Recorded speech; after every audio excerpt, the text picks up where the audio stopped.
Microplastic పర్యావరణానికే కాదు, మనిషి ఆరోగ్యానికి కూడా పెను ప్రమాదంగా మారింది. మీకు తెలుసా, గుండెపోటుకు మైక్రోప్లాస్టిక్ సంబంధం ఉంది. అంతేకాదు, మనిషిని త్వరగా వృద్ధాప్యంలోకి తీసుకెళ్తుంది. ఒక అధ్యయనం ప్రకారం ధమనుల ఫలకాలలో ప్లాస్టిక్ శకలాలు ఉన్న వ్యక్తులలో గుండెపోటు, స్ట్రోక్ వచ్చే ప్రమాదం లేదా త్వరగా మరణించే అవకాశం ఎక్కువగా ఉన్నట్లు తేలింది. మైక్రోప్లాస్టిక్ అంటే చిన్న ప్లాస్టిక్ ముక్కలు. దాని పొడవు 5 మిల్లీమీటర్ల కన్నా తక్కువ. ఇది మన పర్యావరణంలో ప్లాస్టిక్ కాలుష్యానికి ఫలితం.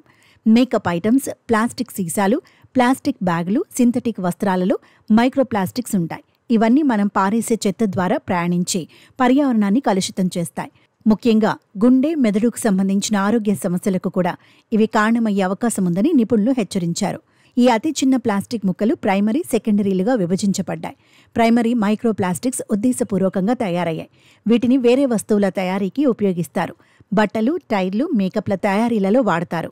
ఇక సెకండరీ మైక్రోప్లాస్టిక్స్ అత్యధికంగా మనకు కనిపిస్తాయి. పెద్దగా ఉండే ప్లాస్టిక్లు, ప్లాస్టిక్ బాటిల్స్, ప్లాస్టిక్ బ్యాగ్లు, ప్లాస్టిక్ కుర్చీలు, ఫర్నిచర్ సామాగ్రిని తయారు చేయడానికి వాడతారు.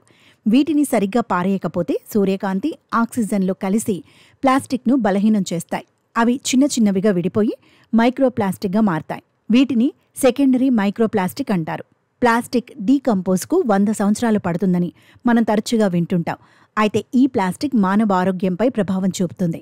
జీర్ణాశయం పేగులలో చేరడం, టాక్సిక్ కెమికల్స్ను మన జీర్ణాశయంలో పంపడం, కణాలను దెబ్బతీయడం, మైక్రోబాక్టీరియా అంతరాయం, ఊపిరితిత్తుల సమస్యలు, బ్లడ్, బ్రెయిన్, నరాల సమస్యలు వస్తాయి. అందువల్ల ప్లాస్టిక్ కాలుష్యాన్ని తగ్గించడం చాలా కీలకం. శరీరంలోని ధమనుల నుంచి మెదడు, చివరికి పిండం వరకు చేరిన ఈ చిన్న కాలుష్య కణాలపై ఒత్తిడి పెంచి అవయవాల పనితీరును దెబ్బతీసి జీవ సంబంధిత వృద్ధాప్యాన్ని వేగవంతం చేస్తున్నాయని ఒక డాక్టర్ తన వీడియోలో హెచ్చరించారు. మైక్రోప్లాస్టిక్స్, ఈ చిన్న కణాలు కేవలం పర్యావరణంలో కాలుష్యంగా మిగిలిపోవడం లేదు. అవి మనిషి శరీరంలో సైతం చొరబడి ఆరోగ్యంపై, జీవిత కాలంపై తీవ్రమైన ప్రభావం చూపుతున్నాయనే ఆందోళన పెరుగుతోంది.